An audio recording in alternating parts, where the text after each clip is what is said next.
In this experiment, we will learn how different sounds are formed with changing water levels.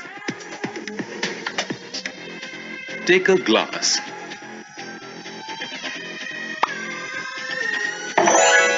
Take a jug. Fill it with water. Move your finger on the glass edge and listen to the sound.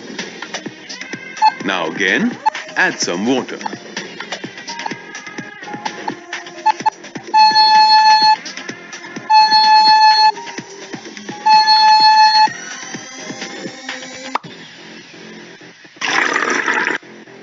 Move your finger again on the glass edge and listen to the difference in the sound.